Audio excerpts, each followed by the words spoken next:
child in school, how did you learn? Repetition, right? And it's the same thing here, because what we're talking about here is something that, while it does exist all the time, it hasn't yet existed for most of humanity, because most of humanity are too busy to notice that they exist. Most of humanity is too busy to notice that the awareness that they are is their true nature. They're busy trying very hard to be happy, because the condition that human beings exist in as a physical body and a personality can't be happy, because it's a very limited version of yourself, and that limited version of yourself is stuck in a survival program. When you identify with the body, you're surviving, because the body as a physical organism has to survive in order to exist. So most human beings are either busy surviving or busy trying to be happy, because the experience they are having is one in which happiness is absent. The experience that most of humanity is having is one in which peace is absent, happiness is absent, satisfaction is absent. The irony of it is, and the thing that's interesting, is that it's actually not absent. It's always available. What's absent is you, not happiness. You're absent because you're busy playing a character called the personality, and that personality is in a mode of operation in which it's trying to be happy, trying to be peaceful, trying to be satisfied, and we learn our socialization and indoctrination and conditioning process. We learn that we have to pursue happiness. In fact, we're guaranteed the right to do it in the Constitution, right? We learn that we have to pursue happiness. We learn that we have to pursue peace and security. We learn that we have to pursue satisfaction. And that's the game that humanity is playing. Get the money, right? Get the money so you can get what you want, and if you get what you want, you'll be happy. Doesn't work. It's like going to the casino. You keep playing until you hit, and then when you hit, you're convinced that this is working, and so you give it the rest of your money. That's called insanity. But it's very profitable, right? Because you got a lot of people chasing happiness, and they're willing to go to all kinds of extremes in order to experience it.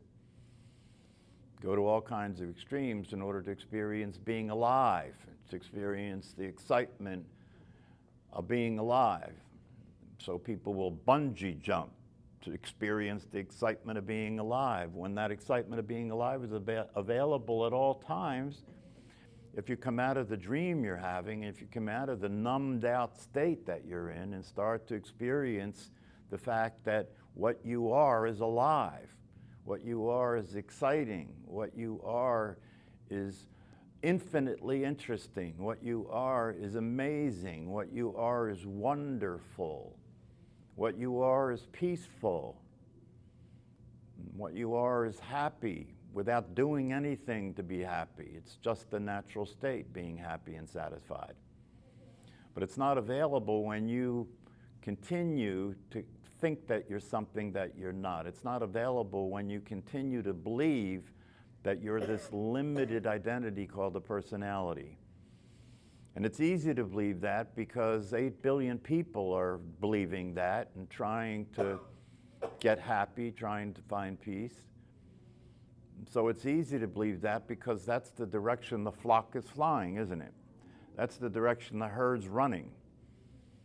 But the evidence is starting to become pretty clear that the flock is flying into a disaster and the herd is running off a cliff.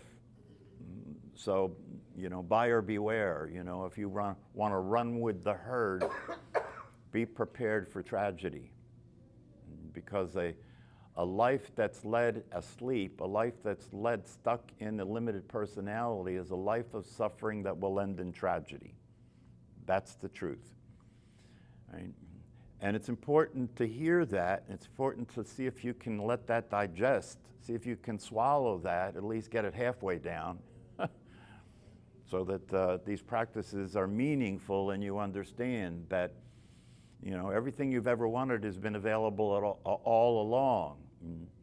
But if you want to be available for it, you're going to have to come out of the dream you've been sleeping in and wake up to what's always already happening. So if you come out, you know, if you come out of the always involved and engaged with activity all the time, you know, and you start to familiarize yourself with stillness and silence, right? That's what peace is, by the way.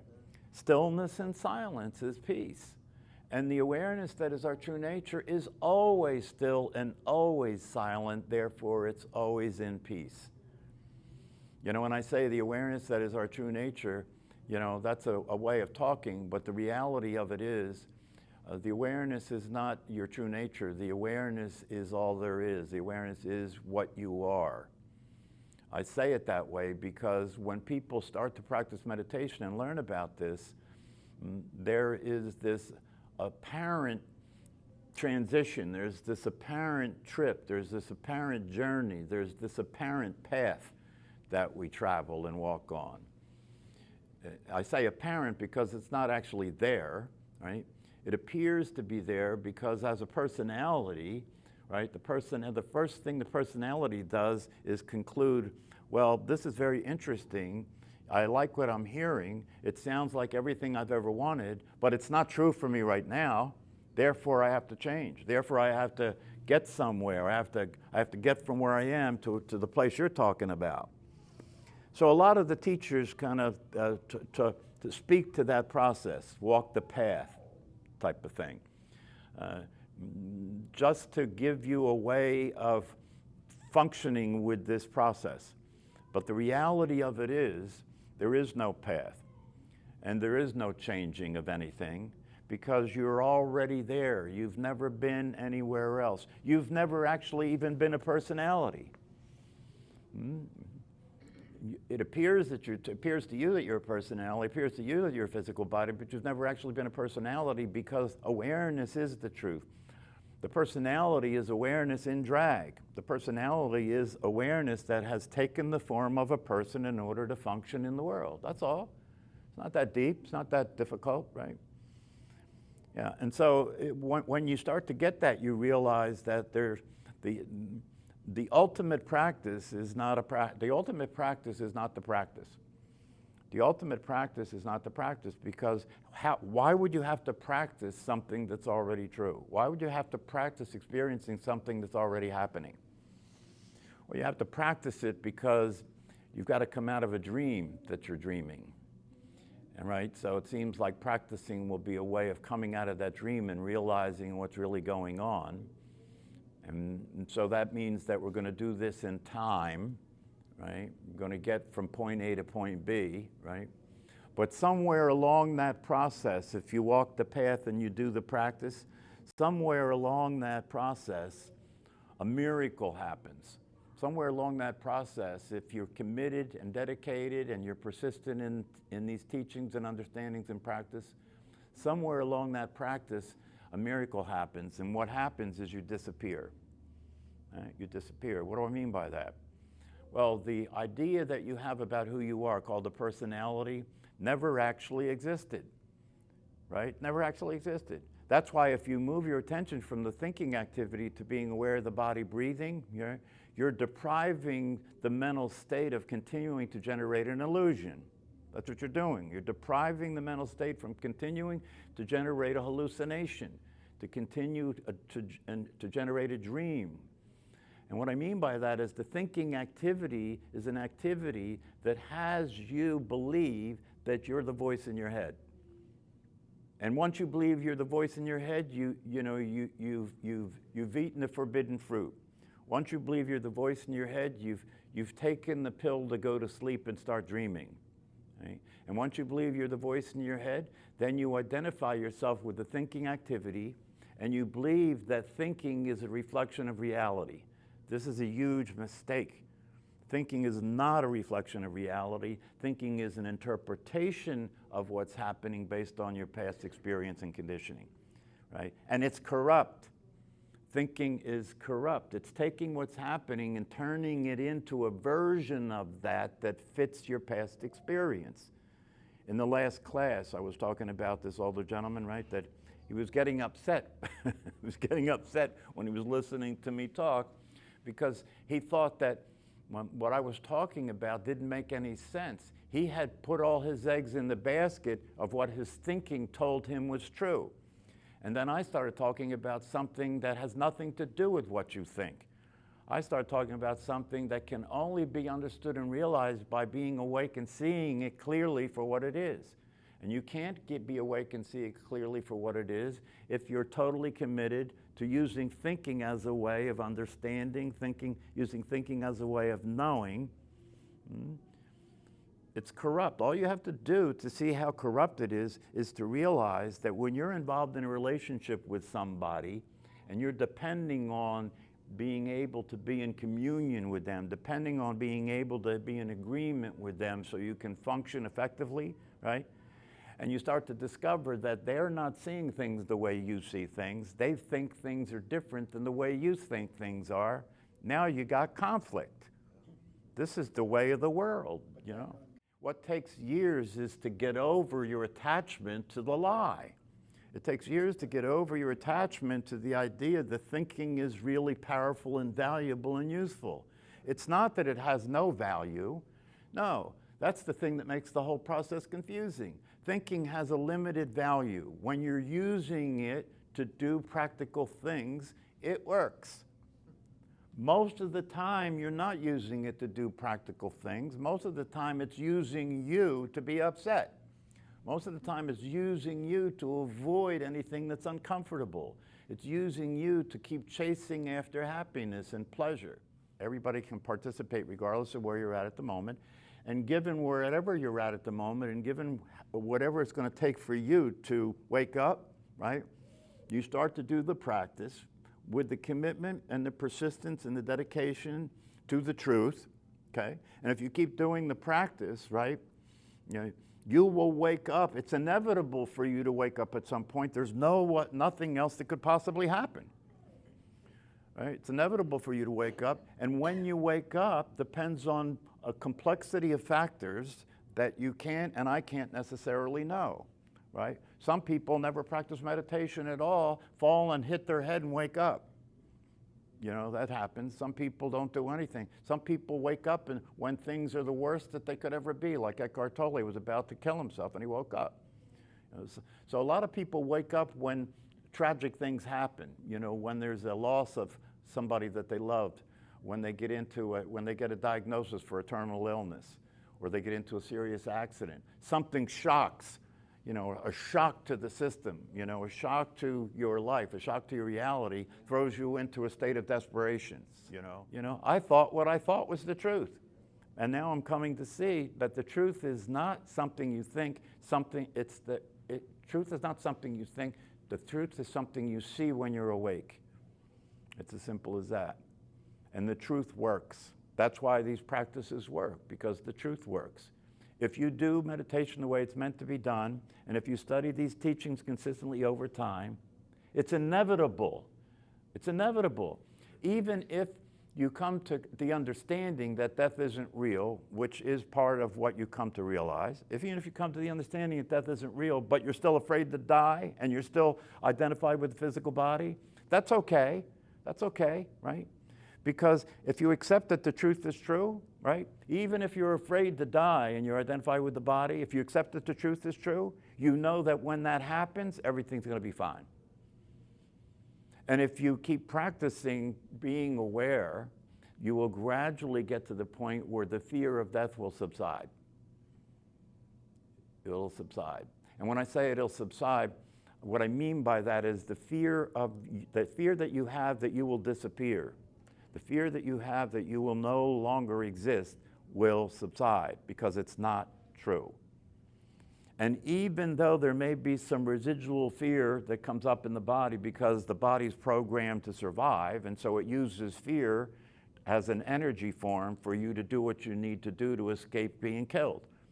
Right? So if there's some residual fear there, that's just a mind-body organism, you know, doing what it does, right?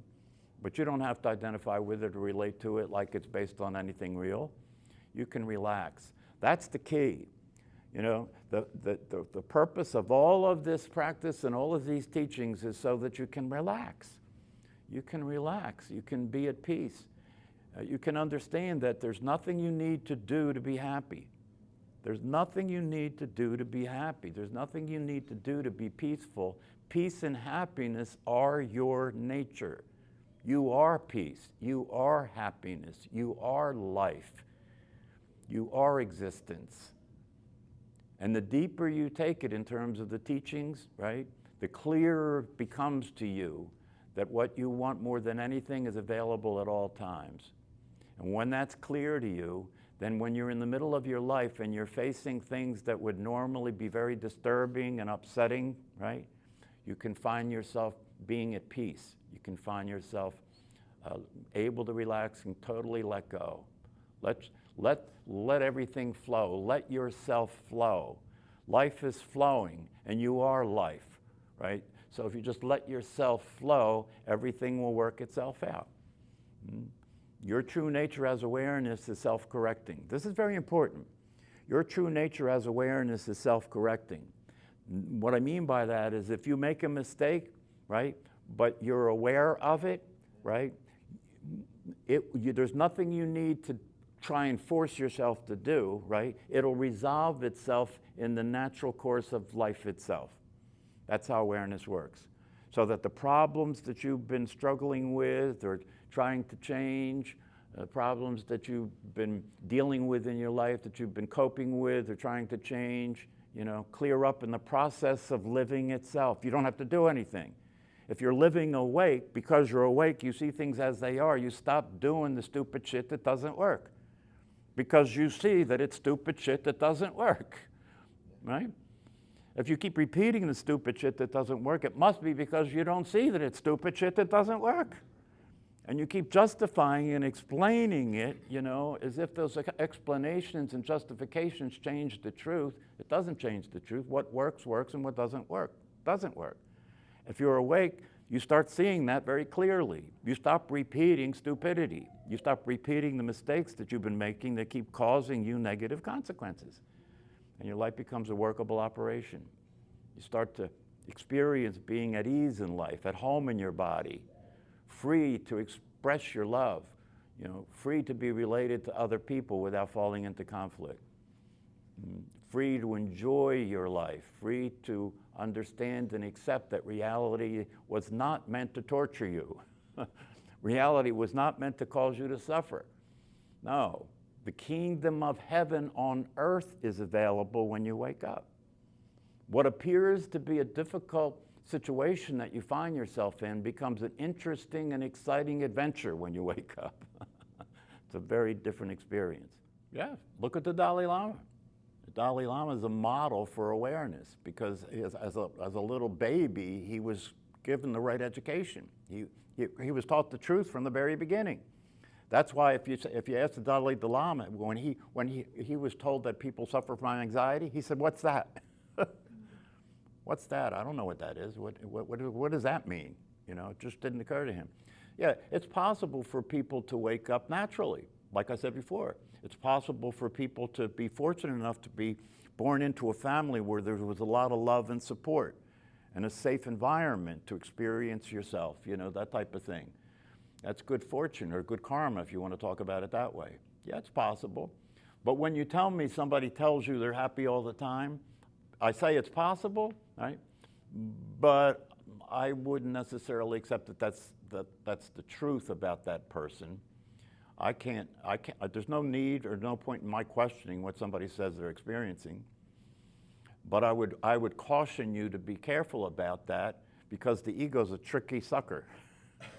You know, the ego can train you to talk like that, you know, to act like you're happy and to talk like that because it makes you look good. And the ego's very interested in looking good. Okay? So I don't know what the truth is about that person. I hope it's true for their sake, right? But it is possible.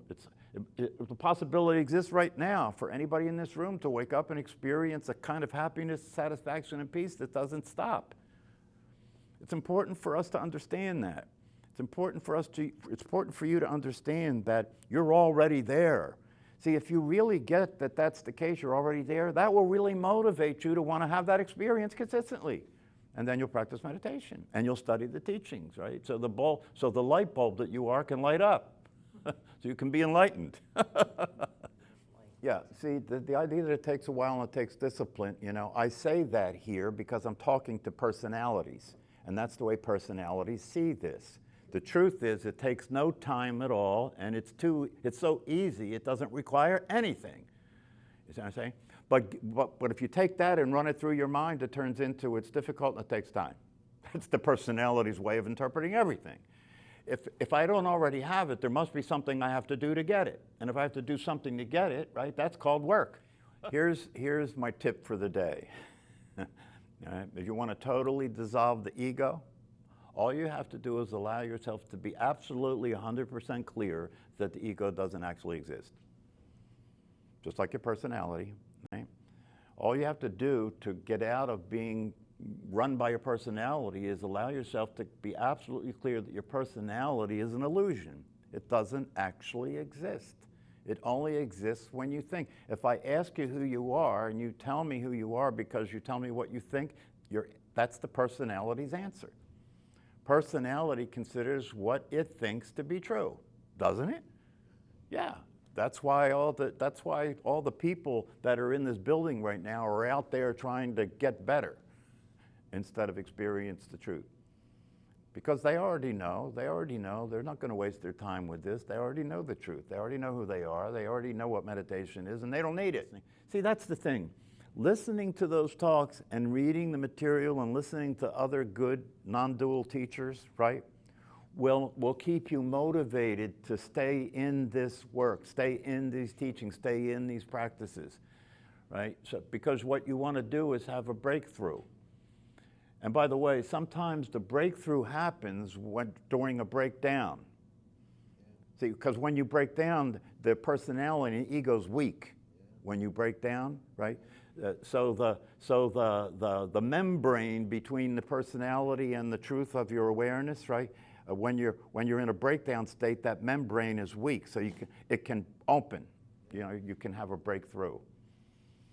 You know, so you have to keep yourself interested and motivated and stay at it. You know, it can happen at any time. It can happen. I have a friend of mine that suffered from serious depression, suicidal ideation, been hospitalized, went through all kinds of medication and therapy, even went through ECT, electroconvulsive shock therapy, right? None of it really made a significant difference, right? So I just kept talking to him about the truth. I just kept inviting him to do practices that would help him to open up and be receptive to the truth, right? And one day he just woke up. Unexpected. He just woke up. And he knew he did. He knew he did. I said to him, "Do you know you're awake?" Because I could tell. I could tell. You know. And ever since that day, every single time that I meet with him, every time I communicate with him, he's always happy. He's always happy. He's always excited. He's always interested, you know. And he's had his difficulties. His wife died from pancreatic cancer. You know, he's had difficulties. Yeah, he's 80 years old now. He came to this class one time. Yeah, he came to this class on a Sunday morning. He's happy and he's satisfied. The last time I spoke to him, he lives in an old house in an area of the city that's kind of run down and dilapidated now, right? And during the winter storms, the shingles on his roof fell off, right? And he had rain coming into his house, right? So last time I met with him, we met on YouTube, we met on Zoom. So he's sitting there talking to me on Zoom, and he had the background, you know, on Zoom we could make the background like out of focus, yeah. So I said, well, I had heard about the situation with your roof. How's that going? So he turned the background on, and he had buckets all over the floor around him. Had buckets all over the floor around him. But he's sitting there perfectly happy, right? He said, "Oh, yeah, I'm working on it. I crawled onto the roof." This roof is 3 stories high. He's 80 years old. He said, "I crawled onto the roof last week, and I was trying to work with it to get it to stop leaking." But you know, but the thing about it is that no matter what the circumstance, see, this is how you can tell somebody's awake. No matter what the circumstances are that happen with them, They're still happy because they're not looking for the circumstances to make them happy. They're already happy. And whenever the circumstances are difficult, they just do whatever they need to do to deal with the circumstances, or maybe do nothing with the circumstances and just continue to be happy.